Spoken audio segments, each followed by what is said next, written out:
Hello, hello, hello, hello, world. I hope that you have had an absolutely delightful Sunday. It was beautiful weather this fine Hanoian day. I'm sitting again outside, you will be pleased to know. I have spent an ungodly amount of time on the telephone as Sunday is often call your family overseas day in my family. And so I have used up all of my words. I'm glad that somebody else is supplying the words for this evening's readings.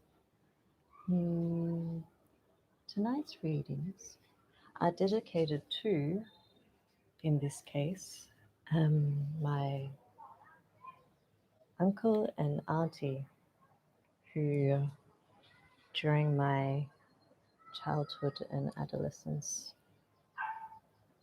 were very close friend and parental figures for me. Um, Muriel and Karine, who live in a delightful, tiny French village called Niel-les-Blics, that where they have a little farmhouse with donkeys and dogs and chickens with cool haircuts and a goat and a llama and um, a ridiculous amount of strange animals that they adore. It's a delightful place. Tonight's readings is dedicated to them. Mm, I don't know the stories. Again, actually, I know none of them from here on in, to be honest. But that's all right. We all have a challenge. The first tale of the evening is called The Blue Light.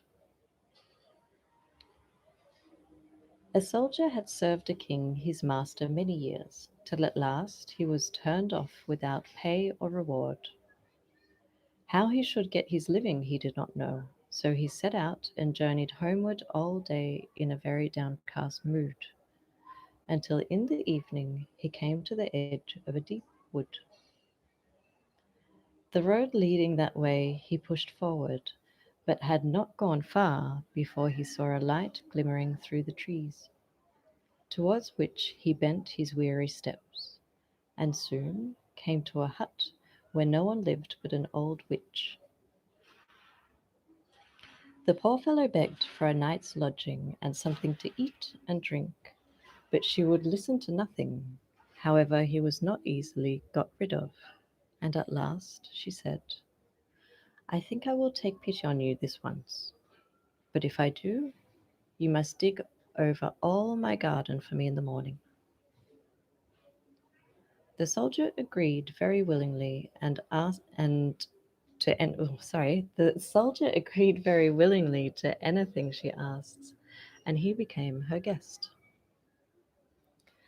The next day he kept his word and dug the garden very neatly. The job lasted all day, and in the evening, when his mistress would have sent him away, he said, "I am so tired with my work that I must beg you to let me stay over the night."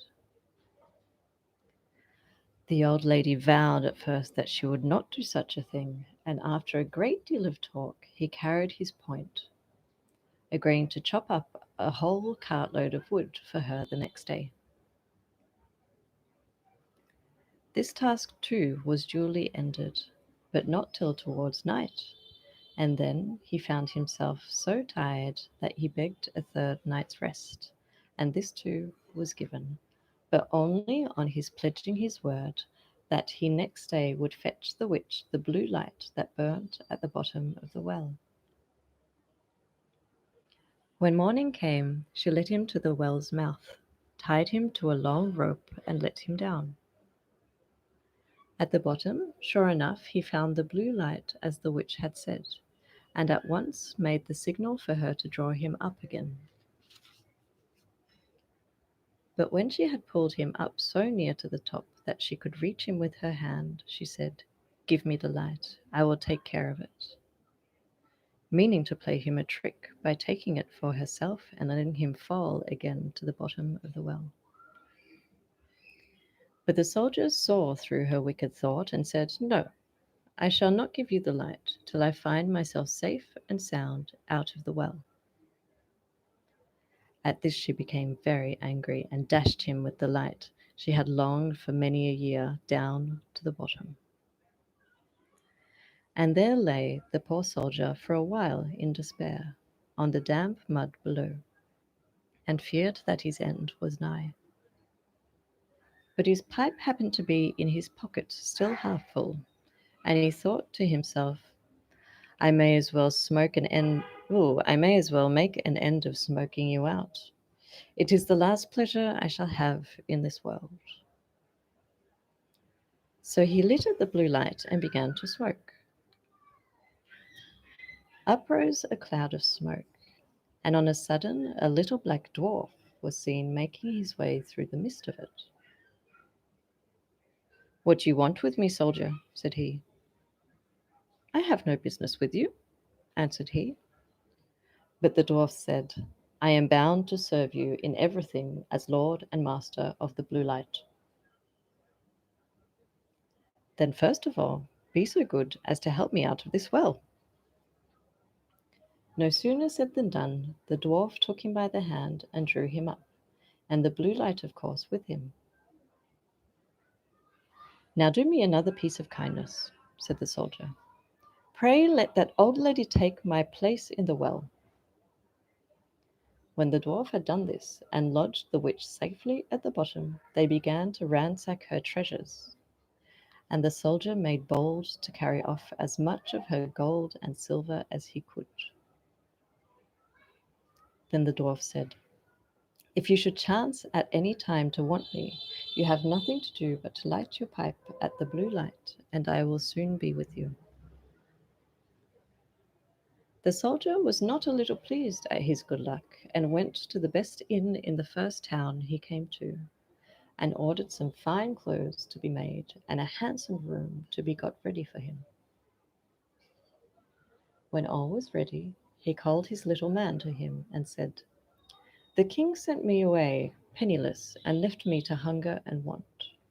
I have a mind to show him that it is my turn to be master now. So bring me his daughter here this evening, and she may wait upon me and do what I bid her." "That is a rather dangerous task," said the dwarf. But away he went, took the princess out of her bed, fast asleep as she was, and brought her to the soldier.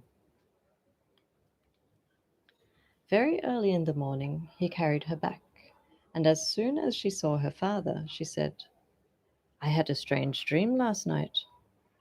I thought I was carried away through the air to a soldier's house, and there I waited upon him as his servant."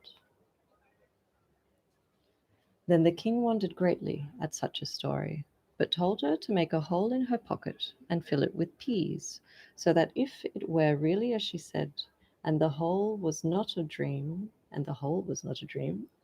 the peas might fall out in the street as she passed through, and leave a clue to tell whither she had been taken. She did so, but the dwarf had heard the king's plot, and when evening came, and the soldier said he must bring him the princess again, he strewed peas all over several streets, so that the few that fell from her pocket were not known from the others, and the people amused themselves all the next day picking up peas and wondering where so many came from. When the princess told her father what had happened to her the second time, he said, "Take one of your shoes with you and hide it in the room you are taken to." The dwarf heard this also, and when the soldier told him to bring his daughter, the king's daughter, again, he said, "I cannot save you this time. It will be an unlucky thing for you if you are found out, as I think you will." but the soldier would have his own way. Then they must take care and make the best. Ooh, start again. But the soldier would have his own way. Then you must take care and make the best of your way out of the city gate very early in the morning, said the dwarf. The princess kept one shoe on as her father bid her, and hid it in the soldier's room. And when she got back to her father, he ordered it to be sought for all the town. And at last it was found where she had hid it. The soldier had run away, it is true, but he had been too slow, and was soon caught and thrown into a strong prison and loaded with chains. What was worse, in the hurry of his flight, he had left behind his great treasure, the blue light, and all his gold, and had nothing left in his pocket but one poor ducat, let's say ducat. Hmm. As he was standing very sorrowful at the prison grating, he saw one of his comrades and called out to him and said, "If you will bring me a little bundle I have left in the inn, I will give you a ducat." His comrade thought this was very good pay for such a job, so he went away and soon came back bringing the blue light and the gold. Then the prisoner soon lit his pipe, up rose the smoke, and with it came his old friend, the little dwarf. "Do not fear, master," said he. "Keep up your heart at the trial, and leave everything to take its course. Only mind to take the blue light with you." The trial soon came. The matter was sifted to the bottom, the prisoner found guilty, and his doom passed. He was ordered to be hung forthwith at the gallows tree. But as he was led out, he said he had one favour to beg of the king. "What is it?" said his majesty. "That you will design that you will hey, that you will deign to let me smoke one pipe on the road." "Two, if you like," said the king. Then he lit his pipe at the blue light, and the black dwarf was before him in a moment. "Be so good as to kill, slay, or put to flight all these people," said the soldier. "As for the king, you may cut him into 3 pieces." Then the dwarf began to lay about him, and soon got rid of the crowd around.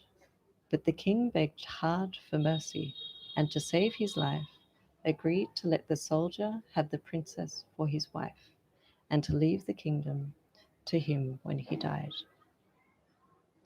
The end. That was a gruesome start to the evening. Wow. Sorry. Um, let's try lift the spirits up again. The following tale. Oh goodness, I don't know how to say this word. And the following tale is called Ash Pottle. I'm going to say Ash Pottle. Ash Pottle. Great start. The wife of a rich man fell sick, and when he felt that her end drew nigh, she called her only daughter to her bedside and said, "Always be a good girl, and I will look down from heaven and watch over you." Soon afterwards she shut her eyes and died, and was buried in the garden, and the little girl went every day to her grave and wept, and was always good and kind to all about her. And the snow spread a beautiful white covering over the grave. But by the time the sun had melted it away, her father had married another wife. This new wife had 2 daughters of her own that she brought home with her. They were fair in face, but foul at heart, and it was now a sorry time for the poor little girl. "What does the good-for-nothing thing want in the parlour?" said they. "They who would eat bread should first earn it. Away to the kitchen, maid. Then they took away her fine clothes and gave her an old grey frock to put on, and laughed at her and hurried her into the kitchen. There she was forced to do hard work, to rise early before daylight, to bring the water, to make the fire, to cook and to wash. Besides that, the sisters plagued her in all sorts of ways and laughed at her. In the evening, when she was tired, she had no bed to lie down on, but was made to lie on the hearth among the ashes. And then, as she was, of course, always dusty and dirty, they called her Ashputtel. It happened once that the father was going to be fair, and asked his wife daughters that he should bring them fine clothes. Sorry, and what he should bring them. Fine clothes, said the first. Pearls and diamond, cried the second. Now, child, said he to his own daughter, what will you have? The first sprig, dear father, that rubs against your hat on your way home, said she. Then he bought for the two first the fine clothes and pearls and diamonds they had asked for, and on his way home, as he rode through a green copse, a sprig of hazel brushed against him and almost pulled off his hat. So he broke it off and brought it away, and when he got home he gave it to his daughter. Then she took it and went to her mother's grave and planted it there, and cried so much that it was watered with her tears. And there it grew and became a fine tree. 3 times every day she went to it and wept, and soon a little bird came and built its nest upon the tree, and talked with her, and watched over her, and brought her whatever she wished for. Now it happened that the king of the land held a feast which was to last 3 days. And out of those who came to it, his son was to choose oh, wow, start again. Now it happened that the king of the land held a feast which was to last 3 days. And out of those who came to it, his son was to choose a bride for himself. And Ashputtel's 2 sisters were asked to come. So they called her up and said, now, comb our hair, brush our shoes, and tie our sashes for us, for we are going to dance at the king's feast. Then she did as she was told, but when all was done she could not help crying, for she thought to herself, she should have liked to go to the dance too. And at last she begged her mother very hard to let her go. You, Ashputtel, said she, you who have nothing to wear, no clothes at all, and who cannot even dance, you want to go to the ball? And when she kept on begging to get rid of her, she said at last, I will throw this basin full of peas into the ash heap, and if you have picked them all out in 2 hours' time, you shall go to the feast too. Then she threw the peas into the ashes. But the little maiden ran out of the back door into the garden and cried out, hither, hither, through the sky, turtle doves and linnets fly, blackbirds, thrush, and chaffinch gay, hither, hither, haste away, one and all, come help me quick, hasty, hasty, pick, pick, pick. Then first came 2 white doves flying into the kitchen window, and then came 2 turtle doves, and after them all the little birds under heaven came chirping and fluttering in, and flew down into the ashes. And the little doves stooped their head down and set to work, pick, pick, pick. And then the others began to pick, pick, pick, and picked out all the good grain and put it in a dish, and left the ashes. At the end of 1 hour the work was done, and all flew out of the window again. Then she brought the dish to her mother, overjoyed at the thought that now she should go to the wedding. But she said, "No, no, you slut. You have no clothes and cannot dance. You shall not go." And when Ashputtel begged very hard to go, she said, "If you can, in 1 hour's time, pick 2 of these dishes of peas out of the ashes, you shall go too." And thus she thought she should at last get rid of her. So she shook 2 dishes of peas into the ashes.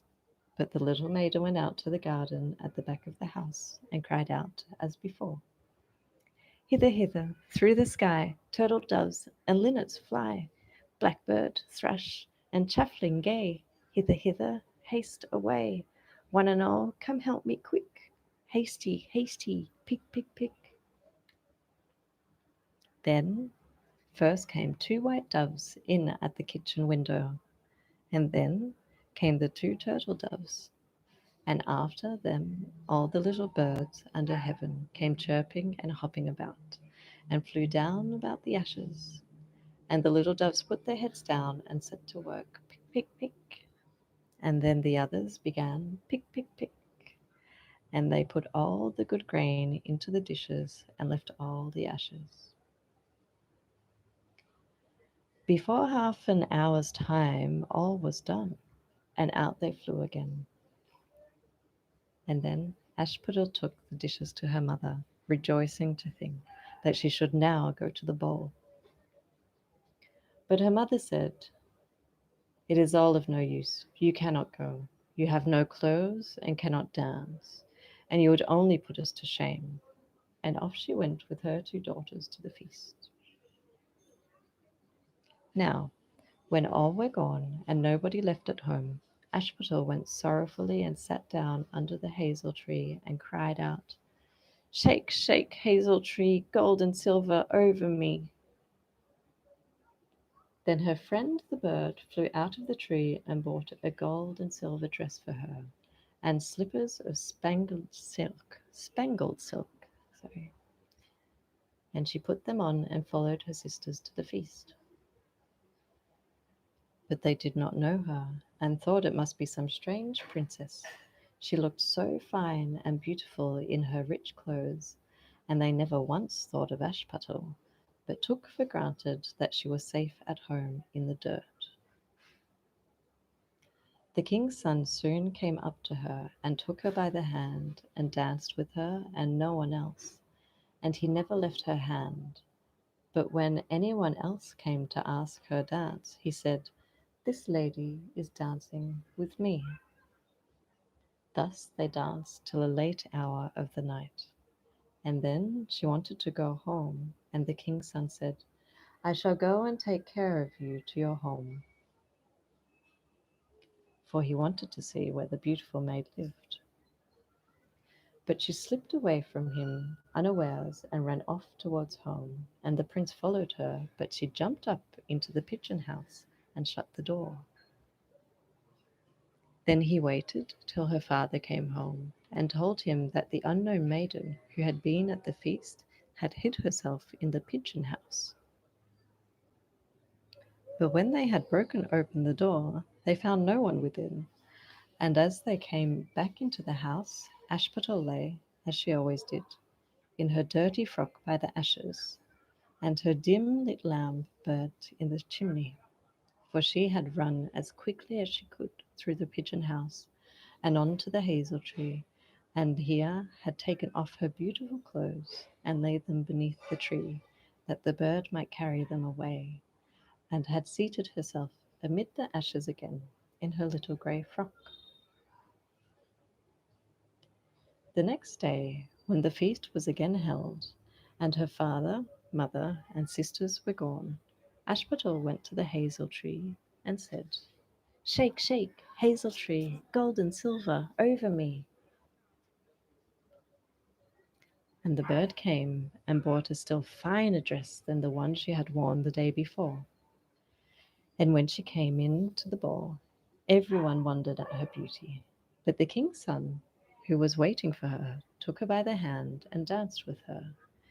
And when anyone asked her to dance, he said, as before, "This lady is dancing with me." When night came, she wanted to go home, and the king's son followed her as before, that he might see into what house she went. But she sprang away from him all at once into the garden behind her father's house.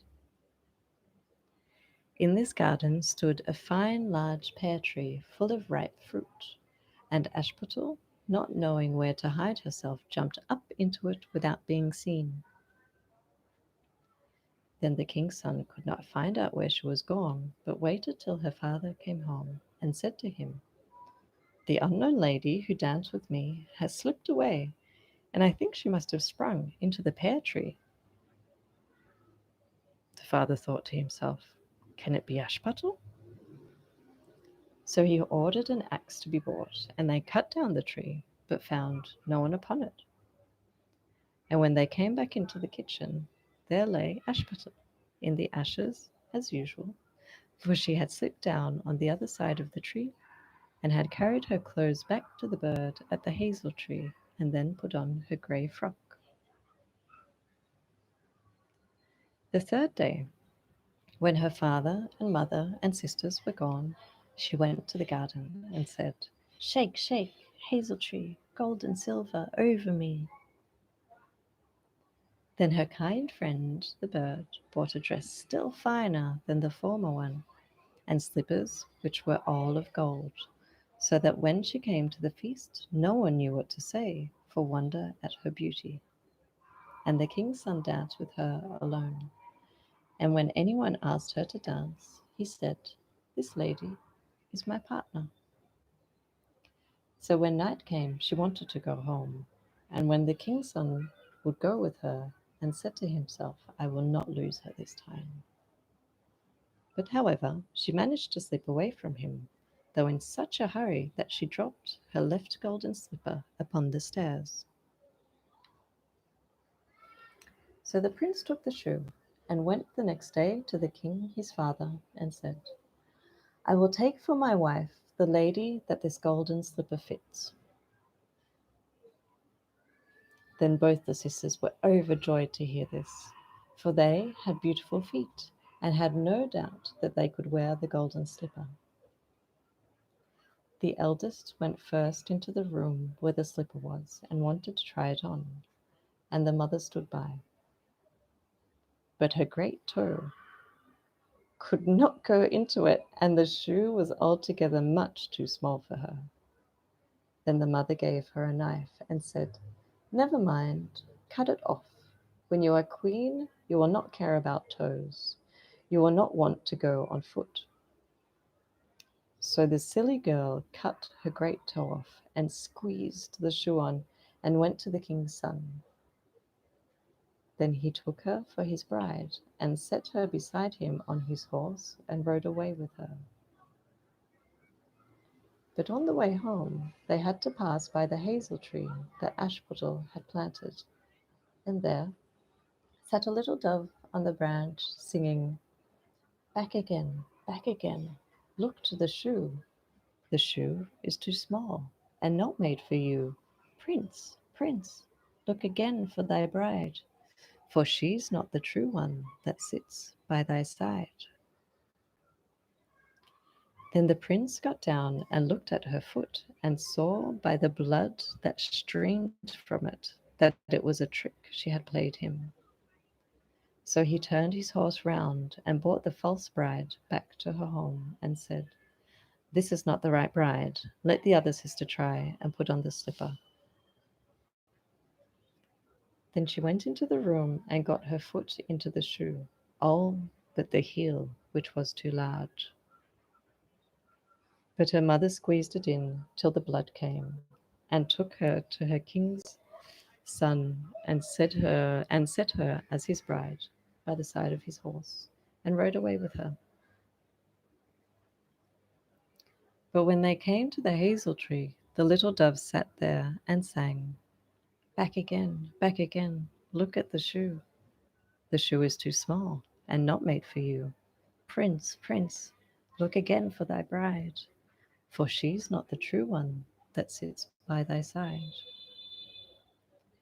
Then he looked down and saw that the blood streamed so from the shoe that her white stockings were going quite red. So he turned his horse and brought her back again also. "This is not the true bride," said he to the father. "Have you no other daughters?" "No," said he. "There is only a little dirty Ashputtel here, the child of my first wife. I am sure she cannot be the bride." However, the prince told him to send her. But the mother said, "No, no, she is much too dirty. She will not dare to show herself." However, the prince would have her come, and she first washed her face and hands, and then went in and curtsied to him, and he reached her the golden slipper. Then she took her clumsy shoe off her left foot and put on the golden slipper, and it fitted her as if it had been made for her. And when he drew near and looked at her face, he knew her and said, "This is the right bride." But the mother and both her sisters were frightened and turned pale with anger as he took Ashputtel on his horse and rode away with her. And when they came to the hazel tree, the white dove sung, "Home, home, look at the shoe, Princess, the shoe was made for you. Prince, prince, take home thy bride, for she is the true one that sits by thy side." And when the dove had done its song, it came flying and perched upon her right shoulder, and so went home with her. The end. That was also a slightly gory one, but such a delightful, happy ending. Mm, the third tale of this balmy evening is called The Young Giant and the Tailor. Hmm. A husbandman had a son who was born no bigger than my thumb, and for many years did not grow a hair's breadth taller. One day, as the father was going to plough in the field, the little fellow said, "Father, let me go too." "No," said his father, "stay where you are. You can do no good out of doors, and if you go, perhaps I may lose you." Then little Thumbling fell a crying, and his father, to quiet him, at last said he might go. So he put him in his pocket, and when he was in the field, pulled him out and set him upon a newly made furrow, that he might look about. While he was sitting there, a great giant came striding over the hill. "Do you see that tall steeple man?" said the father. "He will run away with you." Now he only said this to frighten the little boy if he should be naughty. But the giant had long legs, and with 2 or 3 strides he really came close to the furrow, and picked up little Thumbling to look at him, and taking a liking to this little chap, went off with him. The father stood by all the time, but could not say a word for fright, for he thought his child was really lost, and that he should never see him again. But the giant took care of him at his house in the woods, and laid him in his bosom, and fed him with the same food that he lived on himself. So Thumbling, instead of being a little dwarf, became like a giant, tall and stout and strong, so that at the end of 2 years, when the old giant took him into the wood to try him, and said, "Pull up that birch tree for yourself to walk with," the lad was so strong that he tore it up by the root. The king thought he should make him still stronger man than this, so after taking care of him 2 more years, he took him into the wood to try his strength again. This time he took hold of one of the thickest oaks, and pulled it up as if it was mere sport to him. Then the old giant said, "Well done, my man, you will do now." So he carried him back to the field where he first found him. His father happened to be just there, ploughing as the young giant went up to him, saying, "Look here, father, see who I am? Don't you see? I am your son?" But the husbandman was frightened and cried out, "No, no, you are not my son. Begone about your business." "Indeed, I am your son. Let me plough a little. I can plough as well as you." "No, go your ways," said the father. But as he was afraid of the tall man, he at last let go of the plough and sat down on the ground beside it. Then the youth took hold of the ploughshare and though he only pushed with one hand, he drove it deep into the earth. The ploughman cried out, "You must plough. Pray do not push so hard. If you must plough, pray do not push so hard. You're doing more harm than good." But he took off the horses and said, "Father, go home and tell my mother to get ready a good dinner. I'll go round the field meanwhile." So he went on driving the plough without any horses till he had done 2 mornings' work by himself. Then he harrowed it and when all was over, took up plough, harrow, horses and all, and carried them home like a bundle of straw. When he reached the house, he sat himself down at the bench, saying, "Now, mother, is dinner ready?" "Yes," said she, for she dared not deny him. So she bought 2 large dishes full, enough to have lasted herself and her husband 8 days. However, he soon ate it all up and said that it was but a taste. "I see very well, father, that I shan't get enough to eat at your house. So if you will give me an iron walking stick so strong that I could break it against my knees, I will go away again." The husbandman was very gladly put his 2 horses to the cart and drove him to the forge and brought back a bar of iron as long and as thick as 2 horses could draw. But the lad laid it against his knee, and snap! It went like a broken beanstalk. "I see, father," said he, you can get no stick that will do for me, so I'll go and try my luck myself." Then away he went and turned blacksmith, and travelled till he came to a village where lived a miserly smith, who a miserly smith?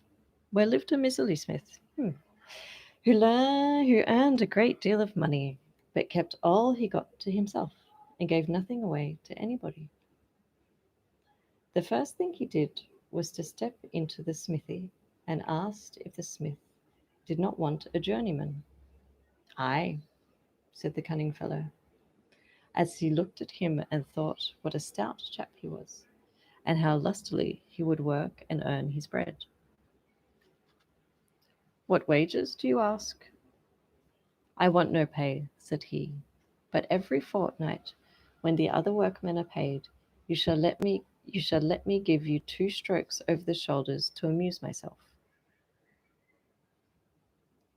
The old smith thought of himself he could bear this very well, and reckoned on saving a great deal of money.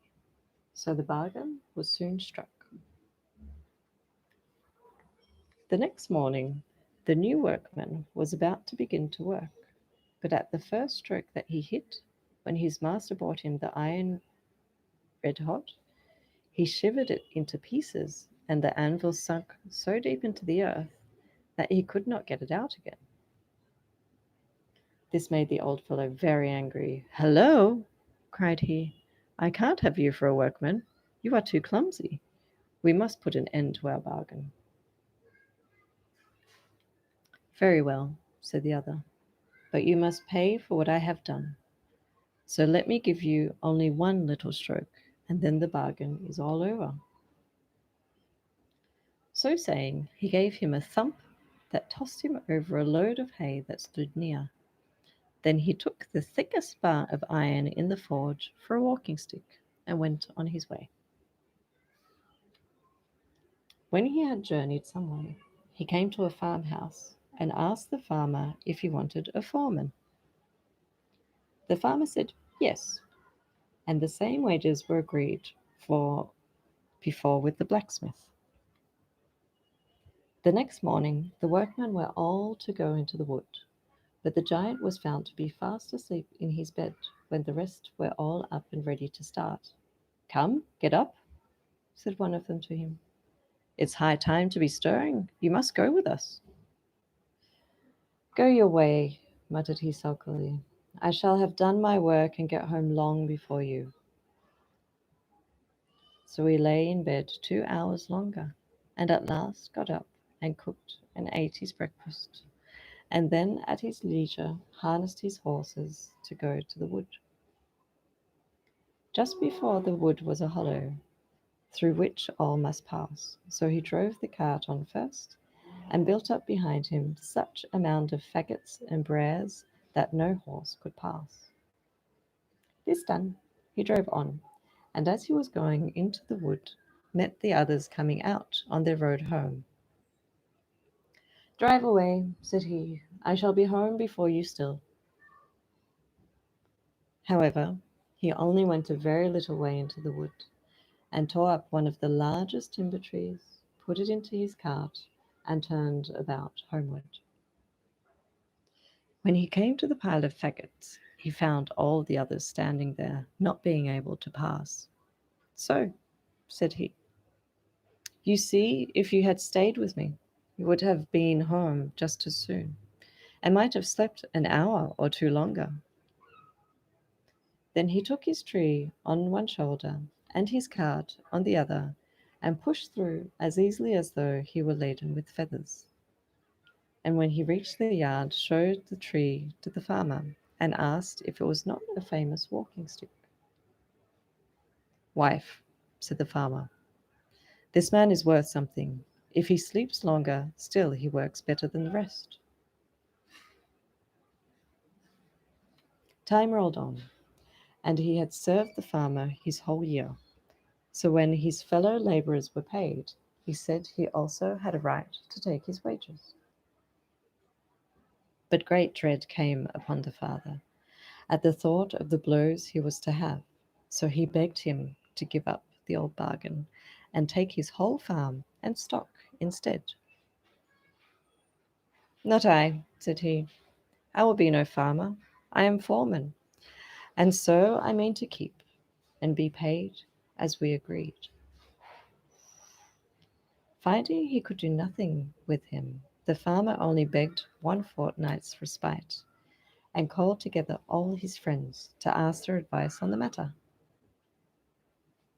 They bethought themselves for a long time, and at last agreed that the shortest way was to kill this troublesome foreman. The next thing was to settle how it was to be done, and it was agreed that he should be ordered to carry into the yard some great millstones, and to put them on the edge of a well. That then he should be sent down to clean it out, and when he was at the bottom, the millstone should be pushed down upon his head. Everything went right, and when the foreman was safe in the well, the stones were rolled in, and they struck the bottom. The water splashed to the very top. Of course they thought his head must be crashed to pieces, but only he cried out, "Drive away the chickens from the well. They are pecking about in the sand above me and throwing it into my eyes, so that I cannot see." When his job was done, up he sprung from the well and said, "Look here, see what a fine cloth neck I have," as he pointed to one of his millstones that had fallen over his head and hung about his neck. The farmer was again overcome with fear, and begged another fortnight to think of it. So his friends were called together again, and at last gave this advice, that that the foreman should be sent and made to grind corn by night at the haunted mill, whence no man had ever come out in the morning alive. That very evening he was told to carry 8 bushels of corn to the mill and grind them into the night. Away he went to the loft, put 2 bushels in his right pocket, 2 in his left, 4 in a long sack slung over his shoulders, and then set off to the mill. The farmer told him he might grind there in the daytime, but not at night, for the mill was bewitched, and whoever went in at night had been dead in the morning. "Never mind, miller, I shall come out safe," said he. "Only make haste and get out of the way, and look out for me in the morning." So he went into the mill and put the corn into the hopper, and about 12 o'clock sat himself down on the bench in the miller's room. After a little time, the door all at once opened of itself, and in came a large table. On the table stood wine and meat, and many good things besides. All seemed placed there by themselves. At any rate, there was no one to be seen. The chairs moved themselves round it, but still neither guest nor servant came, till all at once he saw fingers handling the knives and forks and putting food onto the plates, but still nothing else was to be seen. Now our friend felt somewhat hungry as he looked at the dishes, so he sat himself down at the table and ate whatever he liked best. And when he had had enough and the plates were empty, on a sudden he heard something blow out the lights. When it was pitch dark, he felt a tremendous blow upon his head. "If I get such another box on the ear," said he, "I shall just give it back again." And this he really did, when the next blow came. Thus the game went on all night, and he never let fear get the better of him, but kept dealing his blows round, till at daybreak all was still. "Well, miller," said he in the morning, "I have had some little slaps on the face, but I've given as good as I warrant back, and meantime I have eaten as much as I liked." The miller was glad to find the charm was broken, and would have given him a great deal of money. "I want no money, I have quite enough," said he, as he took the meal on his back and went home to his master to claim his wages. But the farmer was in a rage, knowing there was no help for him, and paced room up and down till the drops of sweat ran down his forehead. Then he opened the window for a little fresh air, and before he was aware, his foreman gave him the first blow, and kicked him out of the window over the hills and far away, and next sent his wife after him. And there, for aught I know, they may be flying in the air still. But the young giant took up his iron walking stick and walked off. Perhaps this is the same giant that the bold little tailor met, and when he set out on his travel, as I will tell you next. Chapter 2. It was a fine summer morning when this little man bound his girdle round his body and looked about his house to see if there was anything good to take with him on his journey into the wide world. He could only find an old cheese, but that was better than nothing. So he took it, and as he was going out, the old hen met him at the door, and he packed her too into his wallet with the cheese. Then off he set, and when he had climbed a high hill, he found the giant sitting on top. "Good day, comrade," said he. "There you sit, at your ease, and look into the wide world over. I have a mind to go and try my luck in that same world. What do you say going with me?" Then the giant looked at him and said, "You are a poor trumpery little cave "That may be," said the tailor, "but we shall see who is the best man of the two." The giant, finding the little man so bold, began to be a little more respectful, and said they should soon try who was master. So he took a large stone in his hand and squeezed it till water dropped from it. "Do that," said he, "if you have a mind to be thought a strong man." "Is that all?" said the tailor. "I will soon do as much." And so he put his hand in his wallet, pulled out the cheese, which was quite new, and squeezed it till the whey came out. "What do you say to that now, Mr. Giant? My squeeze was better one than yours." Then the giant, not seeing that it was only a cheese, did not know what to say to himself, though he could hardly believe his eyes. At last he took up a stone and threw it up so high that it went almost out of sight. "Now, little pygmy, do that if you can." "Very good," said the other. "Your throw was not a bad one, but after all, your stone fell to the ground. I will throw something that shall not fall at all." "That you can't do," said the giant. But the tailor took out his old hen out of the wallet and threw her up in the air, and she, pleased enough to be set free, flew away out of sight. "Now, comrade," said he, "what do you say to that?" "I say you're a clever hand," said the giant, "but we will now try how you can work." Then he led him into the wood, where a fine oak lay felled. "Now let us drag it out of the wood together." "Very well. You take the thick end, and I will carry all the top and branches, which are the largest and heaviest."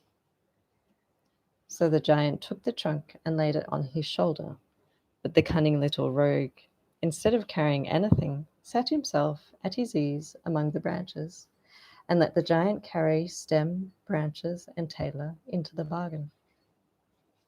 All the way they went merry, and whistled and sang his song as if carrying the tree were mere sport, while the giant, after he had borne it a good way, could carry it no longer, and said, "I must let it fall."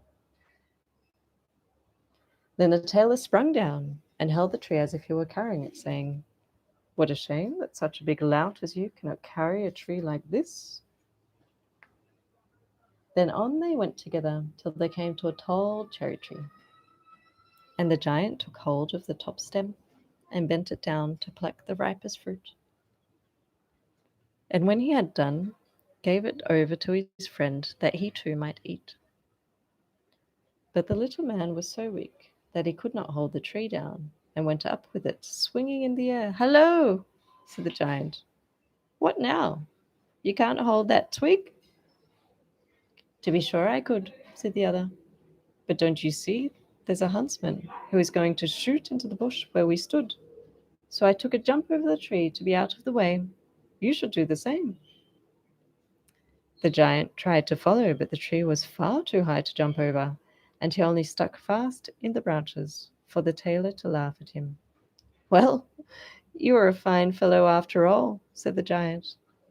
"So come home and sleep with me and a friend of mine in the mountains tonight." The tailor had no business upon his hand, so he did as he was bid, and the giant gave him a good supper and a bed to sleep upon. But the tailor was too cunning to lie down upon it, and crept slyly into a corner and slept there soundly.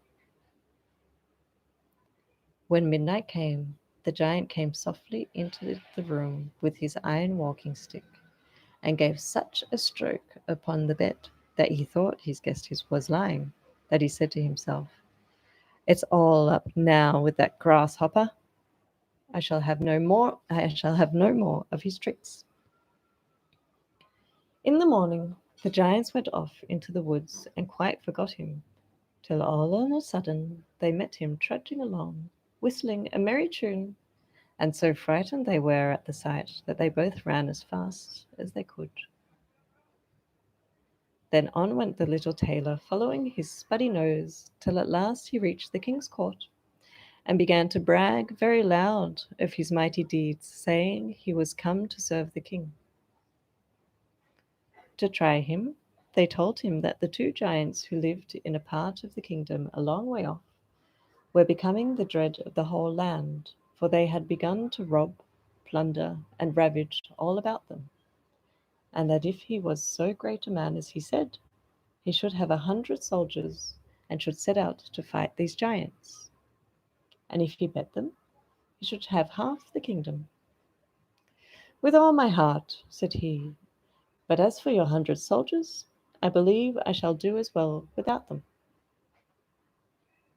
However, they set off together till they came to a wood. Wait here, my friends, said he to the soldiers. I will soon give a good account of the giants. And on he went, casting his sharp little eye here and there and everywhere around him. After a while, he spied them both lying under a tree, and snoring away till the very boughs whistled with the breeze.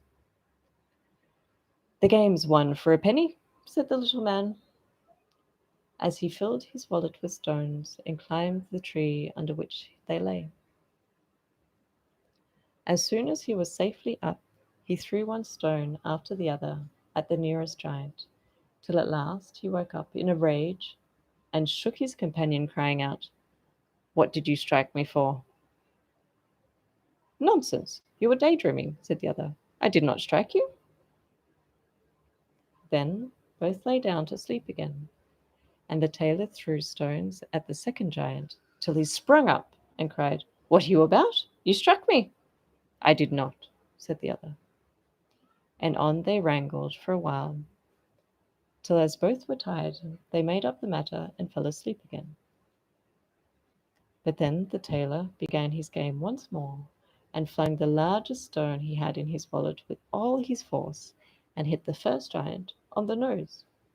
"That is too bad," cried he, as if he was mad. "I will not bear it."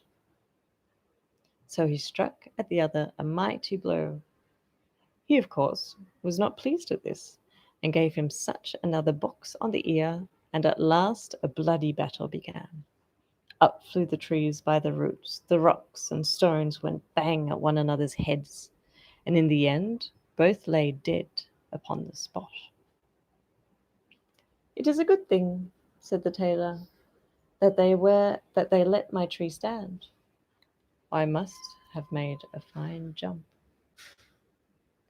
Then down he ran and took his sword and gave each of them a very fine wound or two on the breast, and set off to look for the soldiers. "There lie the giants," said he. "I have killed them, but it has not been a small job, for they even tore trees up in their struggle." "Have you any wounds?" asked they. "That is a likely matter, truly," said he. "They have not touched a hair of my head." But the soldiers were not believing him till they rode into the wood and found the giants weltering in their blood, and the trees lying upon around tore up by the roots. The king, after he got rid of his enemies, was not much pleased at the thoughts of giving up half his kingdom to the tailor, so he said, "You have not yet done. In the palace court lies a bear with whom you must pass the night. And if when I rise in the morning I find you still living, you shall then have your reward." Now he thought he had gotten rid of him, for the bear had never let anyone go away alive who had not come within his reach of his claws. "Very well," said the tailor, "I am willing." So when evening came, our little tailor was led out, shut up in the court with the bear, who rose at once to give him a friendly welcome with his paw. "Softly, softly, my friend," said he. "I know a way to please you." Then at his ease, as if he cared nothing about the matter, he pulled out of his pocket some fine walnuts, cracked them, and ate the kernels. When the bear saw this, he took a great fancy to have some nuts too. So the tailor felt in his pocket and gave him a handful, not of nuts, but nice round pebbles. The bear snapped them up and could not crack one of them, do what he would. "What a clumsy thick head thou art," said the beast to itself. "Thou canst not crack a nut today." Then said he to the tailor, "Friend, pray, crack me the nuts." "Why, what a lout you are," said the tailor, "to have such a jaw as that, and not be able to crack a little nut. Well, engage to be friends with me, and I'll help you." So he took the stones and slyly changed them for nuts, put them in his mouth, and crack they went. "I must try for myself, however," said the bear. "Now I see how you do it, I am sure I can do it myself." Then the tailor gave him the cobblestones again, and the bear lay down and worked away as hard as he could, and bit with all his force, till he broke all his teeth and lay down quite tired. But the tailor began to think this would not last long, and that the bear might find out and break the bargain. So he pulled a fiddle from under his coat and began to play him a tune. As soon as the bear heard it, he could not help jumping up and beginning to dance.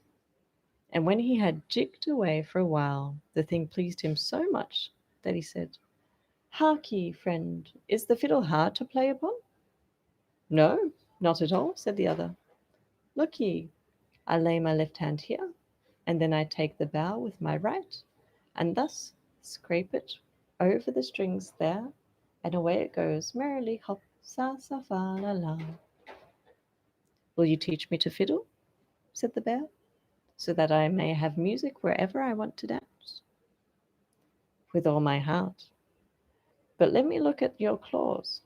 They are so very long, I must first clip the nails a little bit."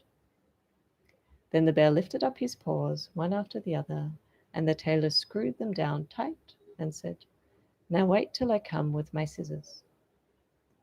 So he left the bear to growl as loud as he liked, and laid himself down on a heap of straw in the corner, and slept quietly. In the morning, when the king came, he found the tailor sitting merrily eating his breakfast, and could no longer help keeping his word, and thus the little man became a great one. The end. Have a delightful end of the weekend, and I'll see you tomorrow.